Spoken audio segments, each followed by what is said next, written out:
Assalamualaikum warahmatullahi wabarakatuh. Mari klik subscribe di channel ini dan aktifkan tanda loncengnya untuk mendapatkan update pemberitahuan di video berikutnya.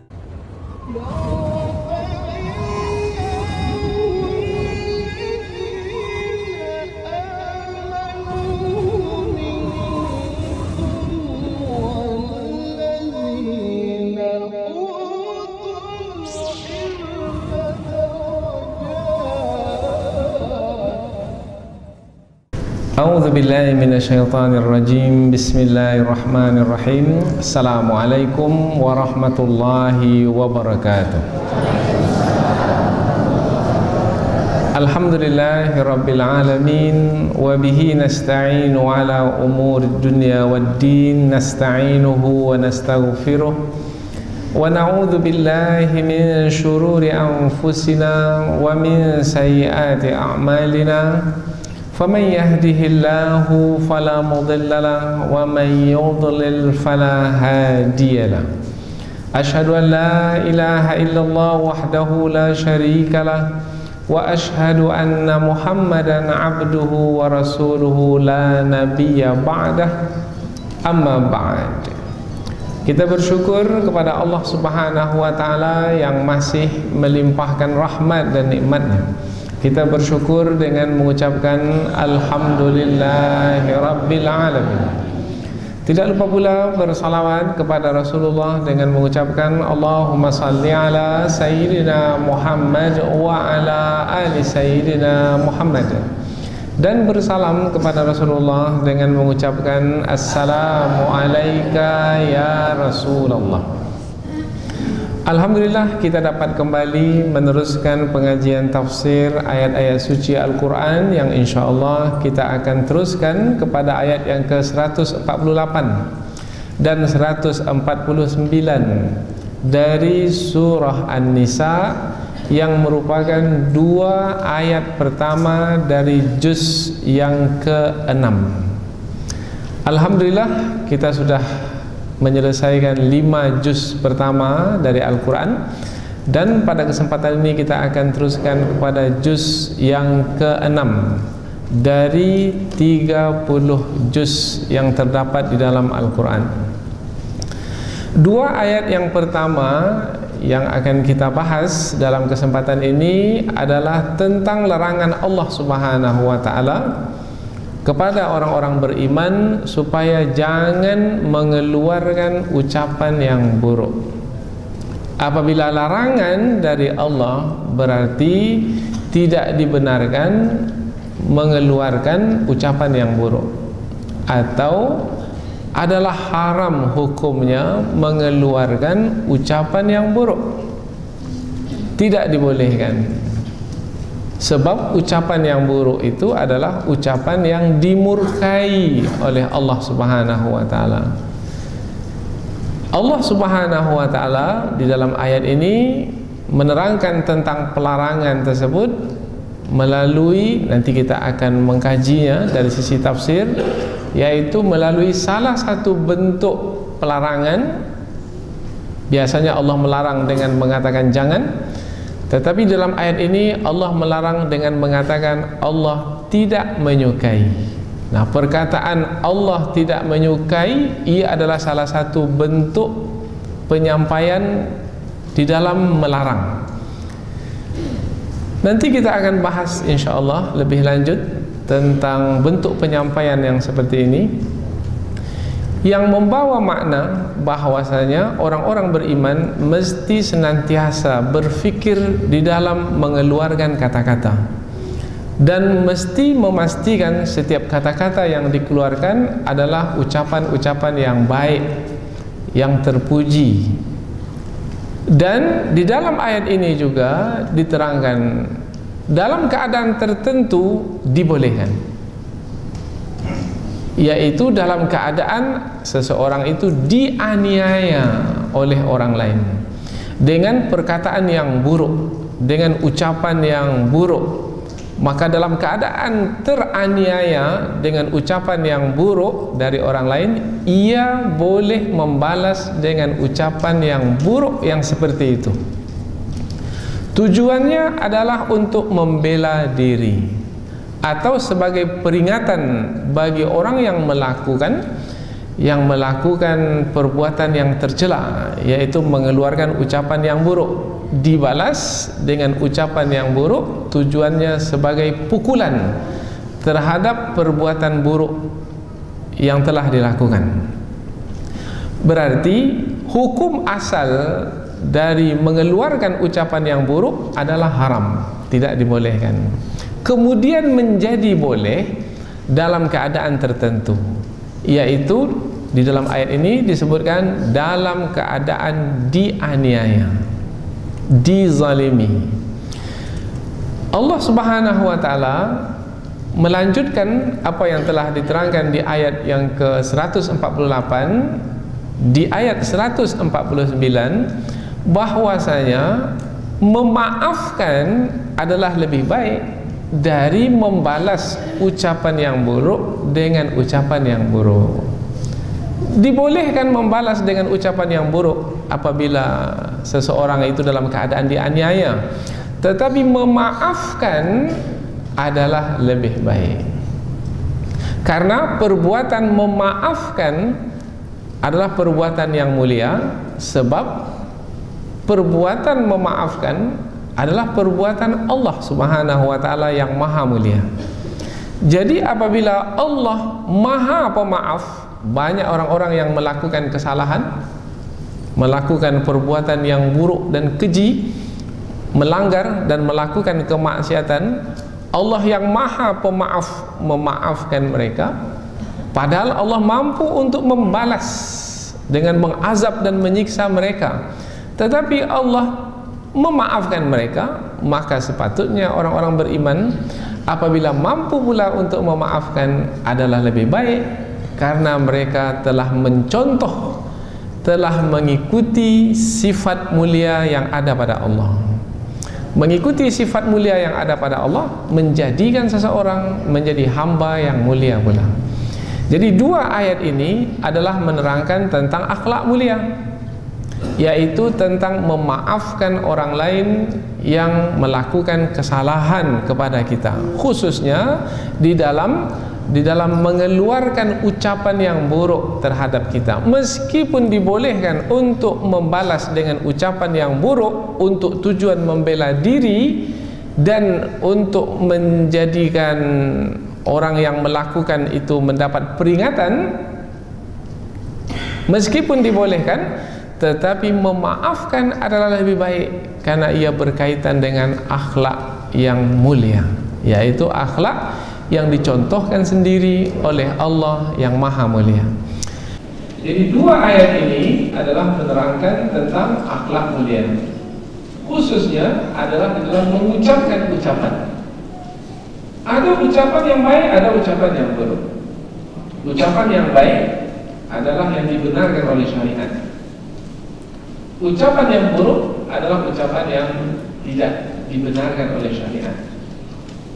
Yang dibenarkan oleh syariat adalah yang Allah sukai, yang Allah ridai. Yang tidak sesuai dengan syariat adalah yang dimurkai oleh Allah. Perkataan-perkataan yang baik, umpamanya mengatakan seseorang itu pemurah, orang itu jujur, orang itu menepati janji, orang itu adalah seorang yang bersungguh-sungguh, orang yang mulia, itu adalah perkataan-perkataan yang baik. Tetapi mengatakan kepada seseorang seperti umpamanya pengkhianat kamu, itu adalah perkataan yang buruk, atau perkataan yang telinga kita tidak suka mendengarnya, bodoh kamu, gila kamu, dan lain sebagainya. Itu adalah ucapan-ucapan yang buruk, yang tidak sesuai dengan syariat dan tidak diridai oleh Allah. Ucapan ada yang baik, ada yang buruk. Allah tidak menyukai ucapan yang buruk. Apabila Allah tidak menyukai ucapan yang buruk, bermakna Allah menanti dari orang-orang beriman ucapan yang baik-baik saja. Dan Allah sudah menunjukkannya di dalam Al-Quran. Dan Rasulullah pula juga telah bersabda dengan ucapan-ucapan yang baik. maka sepatutnya yang keluar dari mulut orang-orang beriman adalah ucapan-ucapan yang baik. Tetapi di dalam ayat ini dibenarkan dalam keadaan seseorang itu dianiaya, dibenarkan untuk mengatakan ucapan yang buruk. Umpamanya ada orang yang mengatakan kepadanya, wahai pengkhianat, padahal sebenarnya yang mengatakan itu yang berkhianat. Maka apabila dikatakan kepada kita sebagai pengkhianat, sementara kita bukan orang yang berkhianat, umpamanya pengkhianat negara, padahal sebenarnya yang mengatakan itu yang mengkhianati amanah di dalam menjalankan negara ini. Kalau pada hari ini ada beberapa negara tengah bergolak dengan bantuan asing, maka mereka menganiaya, menzalimi yang sebenarnya adalah pejuang-pejuang di dalam negara tersebut. Tetapi karena musuh yang menolong mereka, kemudian pejuang-pejuang tersebut dikudeta, dijatuhkan dari kuasa. Kemudian yang mengkudeta ini mengatakan kepada pejuang-pejuang dalam negara tersebut sebagai teroris, sebagai pengkhianat negara, sebagai pembunuh saudara sendiri. Nah, ini adalah perkataan-perkataan, ucapan-ucapan yang buruk. Sementara orang yang dituduh itu tidak seperti yang dituduhkan kepadanya. Maka dalam keadaan yang seperti itu dibolehkan untuk membalas dengan ucapan yang serupa. Bukan kami yang pengkhianat, tetapi kamu yang pengkhianat. Dibolehkan? Dibolehkan. Tujuannya apa? Untuk membela diri, supaya mengetahui siapa sebenarnya yang berkhianat. Tidak pula apabila kamu pengkhianat, oh ya saya pengkhianat, nah maka tidak dapat menerangkan siapa sebenarnya. Kamu teroris, iya memang saya teroris. Maka dalam keadaan yang seperti itu, orang yang dianiaya tidak dapat membela dirinya. Ayat ini menjelaskan kepada kita bahwasanya dibolehkan mengeluarkan atau mengatakan ucapan yang buruk. Sebenarnya ucapan itu tidak buruk sebenarnya, karena isinya atau kandungannya adalah untuk membela diri. Dan tujuannya pula adalah untuk mengembalikan perkataan tersebut kepada orang yang mengeluarkannya, yang sebenarnya orang itu sendiri yang sepatutnya digelar dengan ucapan-ucapan yang buruk, seperti yang kita sebutkan tadi, sebagai pengkhianat umpamanya, atau sebagai yang gila, atau yang bodoh, pembunuh, dan lain sebagainya. Jadi ayat ini menerangkan tentang keadaan-keadaan yang mungkin kita lalui dalam kehidupan kita sehari-hari. Dan pada belakangan ini kita menyaksikan ramai di antara umat Islam telah berhasil dipecah belah oleh musuh, sehingga sesama mereka mengeluarkan ucapan-ucapan yang buruk. Dan mudah-mudahan dengan dua ayat yang kita pelajari dalam kesempatan ini memberikan bimbingan dan petunjuk kepada kita bagaimana berlaku atau bersikap dengan tepat di dalam menjalani keadaan-keadaan ini. Dan mungkin keadaan seperti ini akan berterusan sampai ke akhir zaman. Karena lihat gayanya, keadaan pada hari ini adalah menuju kepada perjuangan besar di akhir zaman. Karena musuh semakin hari semakin nampak siapa sebenarnya mereka. Dan pada akhirnya dunia ini akan ada dua kumpulan besar saja, atau dua pasukan besar saja. Satu adalah pasukan-pasukan yang berjuang di atas kebenaran, dan satu lagi adalah pasukan yang berjuang di atas kebatilan. Dan Imam Mahdi akan keluar memimpin pasukan dari kalangan pejuang-pejuang kebenaran. Nabi Isa pun akan turun, dan ini adalah petanda akhir zaman. Dalam keadaan yang seperti ini, maka kita tetap mesti berakhlak mulia, yaitu dengan memelihara ucapan yang kita keluarkan. Maka dua ayat ini menjadi pengajaran yang sangat berharga bagi kita, insya Allah. Selanjutnya kita akan pindah ke tafsir ayat, yaitu penjelasan yang lebih terperinci dari ayat ini. Di permulaan ayat, Allah menggunakan perkataan la yuhibbullah, Allah tidak menyukai. Tadi sudah kita terangkan bahwasanya bentuk penyampaian yang seperti ini maknanya adalah sebagai larangan. Ketika Allah menyebut Allah tidak menyukai, bermakna kalau dilakukan juga yang tidak disukai oleh Allah, maka Allah pun akan murka. Sementara kita ini menjaga diri dari dimurkai oleh Allah. Maka supaya kita tidak dimurkai oleh Allah, maka kita jangan melakukan apa yang tidak disukai oleh Allah. Berarti yang disebutkan di dalam ayat ini adalah larangan Allah. Setiap yang Allah larang adalah yang tidak disukai oleh Allah. Sebaliknya, setiap yang Allah perintahkan adalah yang disukai oleh Allah. Jadi ketika Allah menyebut Allah tidak menyukai, bermakna apa yang akan diterangkan setelah itu adalah yang dilarang oleh Allah. Kalau dilarang, bermakna hukum melakukannya haram. Kalau melakukan perkara yang haram, maka akan berdosa. Jadi ada urutannya, yang dilarang apabila dilakukan adalah haram, dan melakukan perbuatan haram berdosa, dan apabila berdosa maka nanti akan disiksa. Kita tak mau disiksa. Apabila kita tak mau disiksa, maka kita tidak mau melakukan perbuatan yang dilarang, yaitu perbuatan yang tidak disukai oleh Allah. La yuhibbullah, Allah tidak menyukai.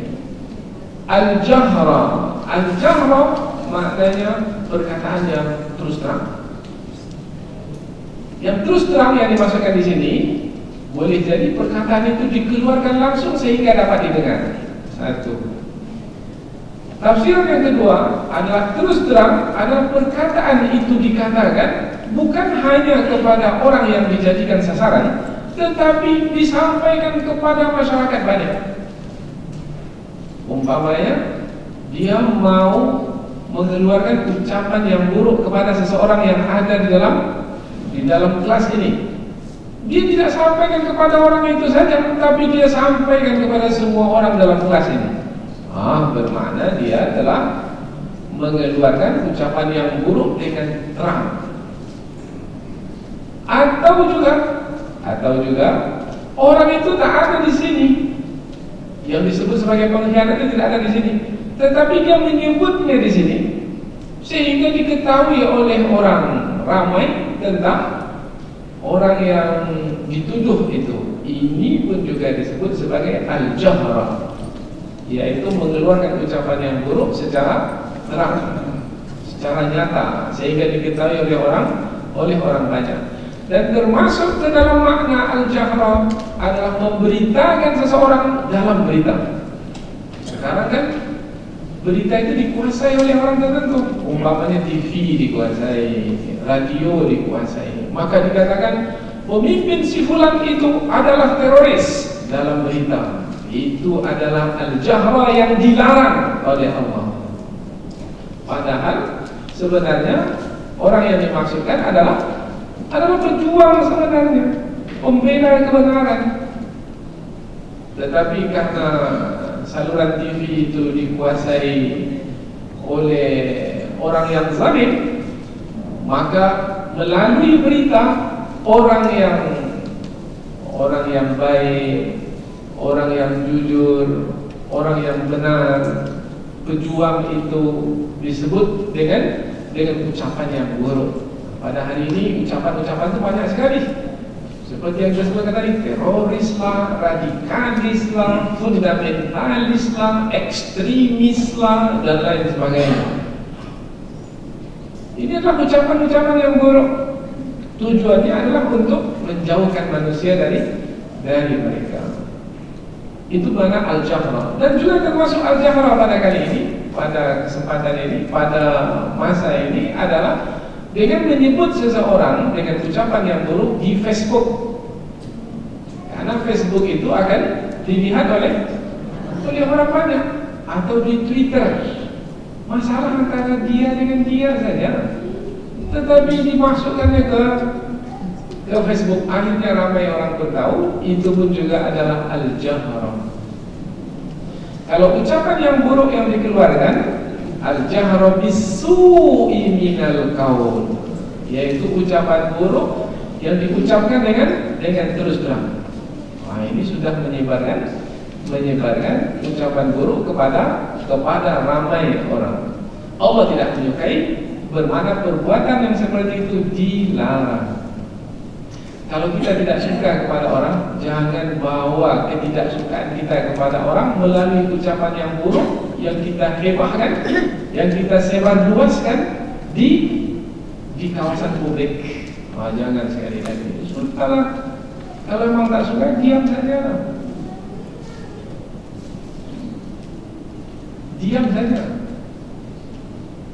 Boleh jadi kita tidak menyukai seseorang, kemudian kita mendapatkan kebaikan dengan cara mendiamkan. Karena boleh jadi kita tidak tahu apa sebenarnya yang berlaku. Boleh jadi kita tersalah di dalam menuduh seseorang. Kalau pada masa dahulu kafir Quraisy menuduh Rasulullah dengan tuduhan yang keji, dan itu adalah ucapan yang buruk yang keluar dari mulut mereka. Mereka menggelar Rasulullah sebagai orang yang gila, sebagai penyihir, sebagai penyair, sebagai dukun, dan lain sebagainya. Sampai pada hari ini pun mereka mengeluarkan ucapan-ucapan yang buruk kepada Rasulullah. Bahkan mereka bukan hanya ucapan saja, mereka membuat karikatur tentang Rasulullah untuk mengkeji dan menghina Rasulullah. Bolehkah kita membalasnya dengan yang serupa? Tidak. Lebih baik kita mendiamkan diri.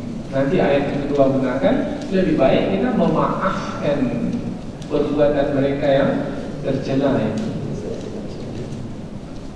Allah tidak menyukai ucapan buruk yang diucapkan dengan terus terang, kecuali bagi orang yang dizalimi. Kecuali boleh mengeluarkan ucapan yang buruk bagi orang yang dizalimi. Tadi sudah kita katakan, yaitu tujuannya adalah untuk membela diri. Bukan saya pengkhianat, tetapi kamu yang pengkhianat. Membalas dengan yang serupa boleh, tapi jangan berlebihan. Makna berlebihan umpamanya dia menuduh kita dengan satu perkataan pengkhianat, maka jangan kita pula kita balas pula kamu yang pengkhianat. Bahkan bukan saja kamu pengkhianat, kamu juga gila, kamu juga bodoh, kamu maknanya tidak melampaui batas. Seperti apa yang dia katakan, balaslah seperti itu juga, dibenarkan untuk tujuan membela diri. Kemudian yang kedua, untuk tujuan pukulan ke atasnya. Apa makna pukulan di sini? Sebagaimana seseorang itu tidak mau disebut sebagai pengkhianat, maka sepatutnya dia tidak juga boleh mengatakan atau mengeluarkan ucapan buruk, yaitu pengkhianat itu kepada orang lain.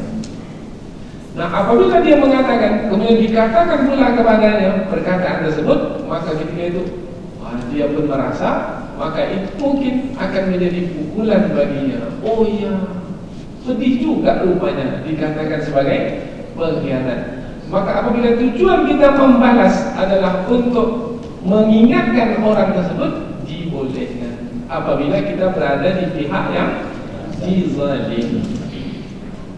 Ini makna illa man zulim. Ini adalah pembahasan awal,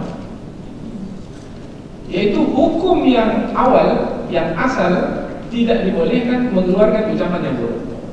Kemudian berubah menjadi boleh apabila kita dalam keadaan dizalimi. Kita membalas dengan ucapan yang serupa, tidak melampaui batas, untuk tujuan membela diri dan juga untuk tujuan memukul kembali orang yang mengatakan ucapan yang buruk itu kepada kita. Ujung ayat, wa kana Allah sami'an alima, dan adalah Allah Maha mendengar lagi Maha mengetahui. Maha mendengar yang mengucapkan ucapan buruk itu kepada kita, dan juga mendengarkan ucapan buruk yang kita balaskan kepadanya. Untuk tujuan apa kita membalas? Apakah untuk tujuan membela diri dan untuk mengingatkan? Maka adalah baik. Tetapi kalau tujuannya adalah untuk mengikuti kehendak hawa nafsu kita pula, maka adalah tidak baik. Ketika Allah menyebut Sami'an, Maha mendengar, bermakna kita akan mempertanggungjawabkan ucapan yang kita keluarkan itu di hadapan Allah yang Maha mendengar. Ya. Jadi kita menjadi berhati-hati. Kalau mau membalas juga, silakan balas. Kalau memang kita ini orang yang dianiaya, tetapi pastikan ketika membalas, tidak membalas disebabkan karena hawa nafsu. Ada perkataan-perkataan yang lain, tapi tak mau kita menggunakan atau menyebut perkataan tersebut, maka pahamilah sendiri ya. Karena kalau menyebutnya juga mungkin berat ketika kita mendengarnya. Karena ada orang yang mengeluarkan ucapan yang buruk dengan menyebut nama binatang tertentu. Kamu ini adalah apa dulu disebut lagi ya? Boleh tak mengeluarkan kata yang seperti itu pula?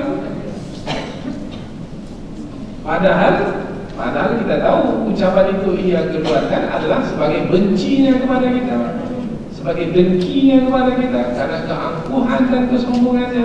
Padahal kita tidaklah yang seperti ia tuduhkan itu. Dalam keadaan dianiaya, maka di dalam ayat ini diperbolehkan. Tapi ingat, ketika membalas, tujuannya adalah untuk mengingatkannya atau untuk membela dia. Alimah, Maha mengetahui. Maha mengetahui apa yang tersembunyi di dalam hati. Karena boleh jadi kita mengatakan perkataan didengar oleh telinga, tetapi ada yang disembunyikan di dalam hati. Lain yang dikatakan di mulut, lain yang disimpan di dalam hati. Kita berhadapan dengan Allah yang Maha mengetahui apa yang tersimpan di dalam hati. Jadi orang yang berakhlak mulia dari kalangan orang beriman selalu menghadirkan Allah dalam setiap tindakan dan perbuatan, termasuk dalam setiap ucapan yang dikeluarkan. Kemudian lanjutan ayat, in tubdu khairan aw tukhfuhu aw ta'fu an su'. Jika kamu melahirkan kebaikan. Apa makna jika kamu melahirkan kebaikan? Kalau tadi mengeluarkan ucapan yang buruk, itu tidak nampak baik. Meskipun makna yang terkandung adalah baik, yaitu untuk membela diri dan untuk mengingatkan orang yang mengeluarkan ucapan yang buruk itu. Tetapi di sini yang dimaksudkan, jika kamu melahirkan yang baik, maknanya kita tidak membalas dengan ucapan yang buruk, meskipun dibolehkan, karena kita dalam keadaan dianiaya. Tetapi kita pula membalasnya dengan mendoakan orang yang mengeluarkan ucapan yang buruk itu kepada kita. Umpamanya kita dituduh sebagai pengkhianat negara, umpamanya, kamu ini pengkhianat negara. Saya berdoa kepada Allah, mudah-mudahan bapak yang menuduh saya sebagai pengkhianat negara dimaafkan oleh Allah Subhanahu wa taala. Karena sebenarnya saya tidak seperti yang bapak tuduhkan. Sejuk tidak dengar? Sejuk, dingin rasanya. Ini adalah perkataan yang baik yang dilahirkan, didengar oleh orang yang berbeda. Ini adalah yang lebih baik. Dan sepatutnya ini adalah yang dibuktikan oleh orang-orang beriman, sehingga terserlahlah, nampaklah, teranglah akhlak mulia dari orang-orang beriman. Karena umat Islam itu ciri khasnya adalah akhlak mulia yang ada pada mereka. Sementara musuh Islam itu ciri khas mereka adalah akhlak yang tercela, perbuatan yang tercela, perkataan-perkataan yang mereka keluarkan adalah perkataan-perkataan yang tercela. Jika kamu melahirkan kebaikan, yaitu perkataan yang berupa doa untuk kebaikan orang yang mengeluarkan ucapan buruk kepadamu, atau kamu menyembunyikannya. Tadi kan kita sebut doa itu didengar oleh orang yang menuduh tersebut. Sekarang kita sembunyikan doa kita. Dalam munajat kita pun berdoa. Orang yang menuduh tak mendengar.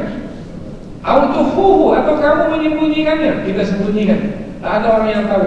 Ya Allah, tadi saudaraku itu telah menuduhku sebagai pengkhianat, sebagai apalagi yang lain umpamanya, sebagai yang tidak menepati janji, sebagai orang yang gila, aku ini sebagai orang yang bodoh. Maka ya Allah, maafkanlah ia disebabkan karena ucapan-ucapan yang buruk itu ya Allah. Tuntunlah ia, bimbingilah ia, ya Allah, lembutkanlah hatinya untuk berakhlak mulia kepada saudara-saudaranya, termasuk kepadaku ya Allah. Antara dia dengan Allah. Atau kamu menyembunyikannya dalam doa-doamu sehingga tidak didengar oleh orang yang bersangkutan atau tidak didengar oleh manusia yang lain. Itu adalah lebih baik. Berikutnya lagi, ta'fu ansu. Jadi ada 3 di sini nih. Pertama, melahirkan perkataan yang baik seperti doa umpamanya didengar oleh orang yang bersangkutan, atau menyembunyikannya tak didengar oleh orang yang bersangkutan. Dan satu lagi, ta'fu ansu, atau kamu memaafkan kesalahan orang lain. Memaafkan kesalahan orang lain. Apa makna memaafkan di sini? Memaafkan dari sisi bahasa maknanya menghapuskan. Diambil dari perkataan afa ar-rihu al-athar. Angin itu menghapuskan jejak telapak kaki. Biasanya jejak telapak kaki itu ada di padang pasir. Kemudian apabila kafilah itu berlalu, ada jejak yang ditinggalkannya, datang angin kencang menghapuskan jejak telapak kaki tersebut, maka tidak ada lagi jejak di situ. Apabila ada orang yang melakukan kesalahan kepada kita, maka dia berbekas di hati kita. Bekasnya itu mungkin di hati kita ini ada benci kepadanya, menjadi tidak suka kepadanya. Mungkin juga akan marah kepadanya. Ada luka di hati, tergores hati kita ini. Kalau kita membalas dengan ucapan yang sama, bermakna kita tidak memaafkan. Memaafkan maknanya menghapuskan benci yang ada di hati. Karena sudah terhapus benci yang ada di hati, maka akan keluar ucapan yang buruk pula dari mulut kita. Tidak, sebab ucapan yang mulut itu datangnya dari mana? Dari hati, karena hati sudah bersih. Karena kita telah menghapuskan kesalahan saudara kita itu, yaitu dengan menghapuskan luka yang ada di hati kita, maka ucapan-ucapan yang baik keluar dari mulut kita. Bagaimana pendapat Bapak tentang orang itu yang sudah menganiaya Bapak, yang sudah menuduh Bapak dengan fitnah-fitnah yang liar? Maka dia pula menjawab, dia itu adalah orang yang baik, saja tersilap dia mungkin dia tidak dapatkan informasi yang cukup tentang diri saya. Mudah-mudahan dia mengetahui kesilapannya. Allah, tak ada sedikit pun dia mengeluarkan kata-kata yang kasar. Memang kurang ajar lah dia. Itu perkataan yang kasar, yang keras, yang tidak suka didengar oleh siapa saja yang memiliki hati yang lembut. Tetapi dia memaafkannya dengan tetap berbaik sangka kepada saudaranya. Ta'fu ansu, atau kamu memaafkan, yaitu dengan menghapuskan bekas yang ada di hati disebabkan karena kesalahan orang lain kepadanya. Ta'fu ansu, atau kamu memaafkan kesalahan orang lain. Fa innallah, maka sesungguhnya Allah. Maka apabila kita jumpa kata maka, berarti Setelah maka itu adalah jawaban. Maka apabila kita lihat dari awal ayat, jika kamu melahirkan perkataan yang baik berupa doa umpamanya, atau kamu menyembunyikannya, atau kamu memaafkan kesalahan orang lain, maka ini jawaban. Maka sesungguhnya Allah Maha Pemaaf. Maknanya, maka sesungguhnya Allah Maha Pemaaf. Apabila sesungguhnya Allah itu adalah Maha Pemaaf, kemudian kamu pula memaafkan orang lain, bermakna sifatmu itu sama seperti sifat Allah Subhanahu wa ta'ala. Apabila Allah dengan sifatnya yang pemaaf adalah mulia, maka kamu pula dengan memaafkan kesalahan saudaramu itu, kamu adalah juga manusia yang mulia. Maka sesungguhnya Allah Maha Pemaaf. Maka sesungguhnya apabila Allah itu Maha Mulia dengan sifat pemaaf, maka kamu pun juga akan mulia dengan sifat pemaafmu itu. Atau dengan tafsiran yang lain adalah, jika kamu memaafkan saudaramu itu, memaafkan kesalahan saudaramu itu adalah lebih baik bagimu. Itu adalah lebih baik bagimu. Jika ini perlukan jawaban. Jika kamu memaafkan kesalahan saudaramu itu, maka ia adalah lebih baik bagimu, karena sesungguhnya Allah itu Maha Pemaaf. Jadi ada yang tersembunyi dari kata, setelah kata maka ini. Maka sesungguhnya Allah adalah Maha Pemaaf. Maknanya, maka adalah baik bagimu untuk memaafkan, karena sesungguhnya Allah Maha Pemaaf. Dan adalah orang-orang beriman diperintahkan untuk mencontoh sifat-sifat mulia yang ada pada Allah. Yang mana yang kita pilih dari dua tafsiran tadi untuk lebih memudahkan kita memahami, dipersilakan. Maka sesungguhnya Allah Maha Pemaaf.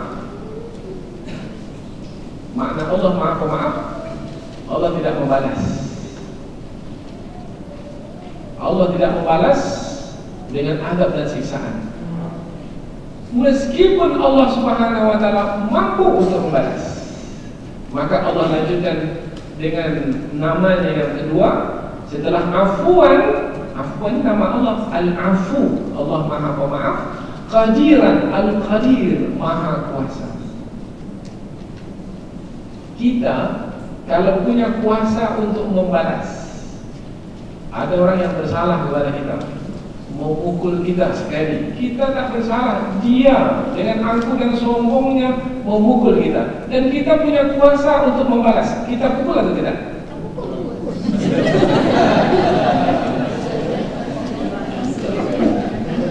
Kita punya kuasa untuk membalas. Biasanya orang yang tak memukul karena dia tak punya kuasa untuk memukul, untuk membalas. Sebab kalau dia balas sekali lagi, mungkin dia akan dipukul berkali-kali lagi, karena dia tidak punya kuasa yang cukup untuk membalas.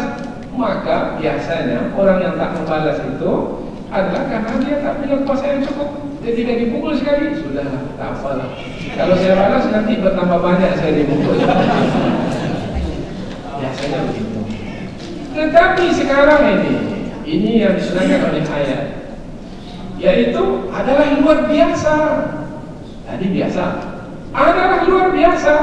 Kalau seseorang itu dipukul oleh orang lain dan dia punya kuasa untuk membalas, tapi dia tak mau membalas, padahal dia punya kuasa untuk membalas, dia tahan dirinya untuk membalas. Oh, ini luar biasa. Allah punya kuasa untuk membalas orang-orang yang berdosa itu. Allah punya kuasa, tetapi Allah tidak gunakan kuasanya itu disebabkan karena Allah Maha Pemaaf.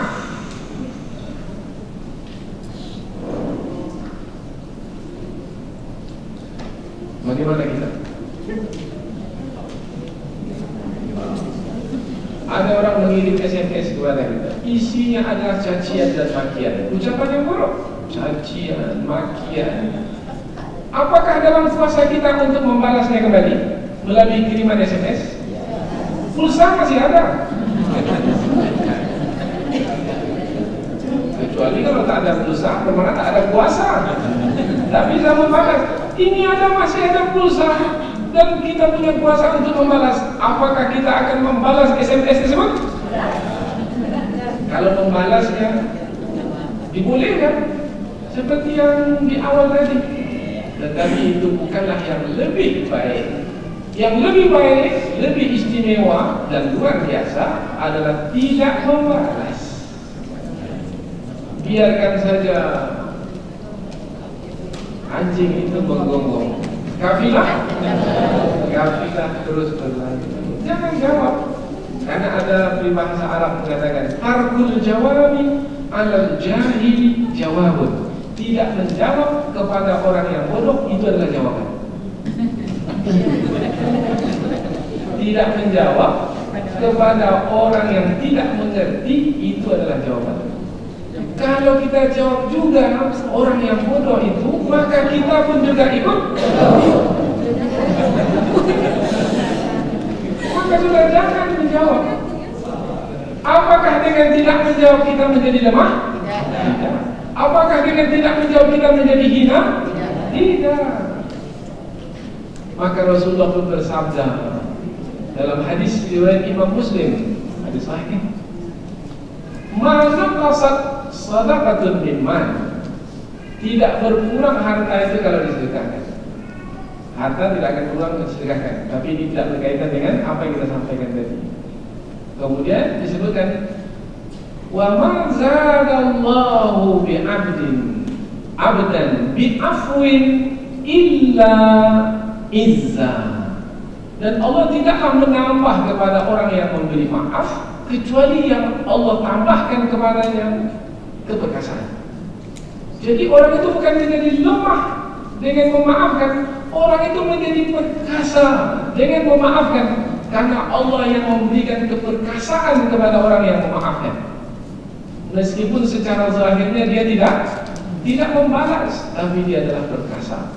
Di mana letak keperkasaan tersebut? Letak keperkasaannya karena dia berhasil menang melawan kehendak hawa nafsu. Yang menang melawan kehendak hawa nafsu, kehendak hawa nafsu punya kuasa untuk membalas. Mau membalas? Pasti mau. Tapi dia mampu menghalang kehendak hawa nafsunya untuk membalas, berarti dia perkasa karena mampu mengalahkan kehendak hawa nafsu. Jadi melalui ayat Al-Quran ini dirubah cara berpikir, sehingga seseorang tidak lagi memiliki sifat angkuh dan sombong, meninggikan diri. Tidak. Dengan ayat-ayat Al-Quran ini seseorang menjadi tawadhu, menjadi merendahkan diri. Wa ma tawadha'a ahadun lillah, dan tidaklah seseorang itu merendahkan diri karena Allah illa rafa'ahu Allah. Ujung dari hadis, kecuali Allah meninggikan kedudukannya. Mungkin orang akan merendahkan kita, maka silakan saja orang merendahkan kita, jangan balas balik. Umpamanya dengan apa dia merendahkan kita?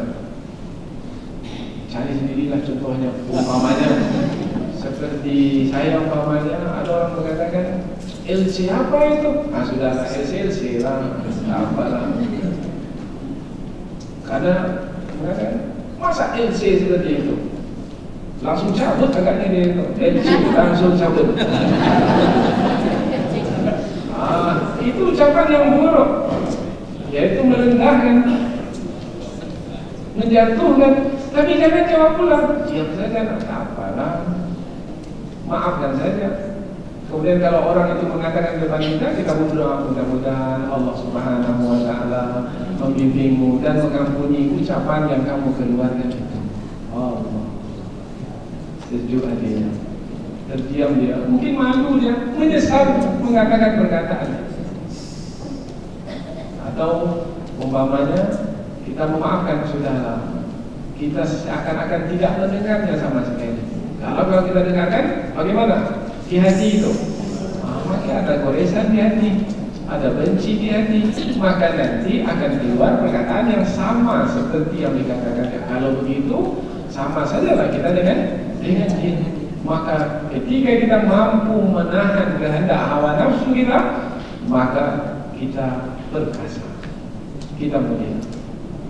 Itu dari gelar. Ada lagi gelar, amalnya kita sudah pergi haji, kemudian kita dikeji, dihina dengan gelar haji. Pak Haji macam mana bapak ini? Bagaimana? Jadi tak terhina kita mendengarnya. Maafkan saja orang yang mengeluarkan perkataan seperti ini. Dan itulah dia akhlak mulia.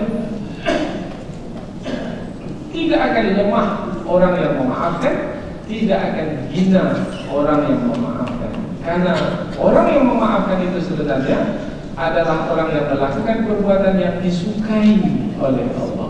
Apabila ia melakukan perbuatan yang disukai oleh Allah, bermakna ia adalah hamba-hamba yang mulia. Apalagi perbuatan memaafkan orang lain adalah seperti perbuatan Allah Subhanahu wa taala yang juga memaafkan orang-orang yang telah melakukan kesalahan. Mudah-mudahan dengan dua ayat ini kita mendapatkan bimbingan bagaimana berakhlak mulia dalam kehidupan sehari-hari. Mudah-mudahan apa yang kita belajar ini ada manfaatnya, insyaallah. Subhanakallahumma wa bihamdika asyhadu an la ilaha illa anta wa astaghfiruka wa atubu ilaik. Wassalamualaikum warahmatullahi wabarakatuh.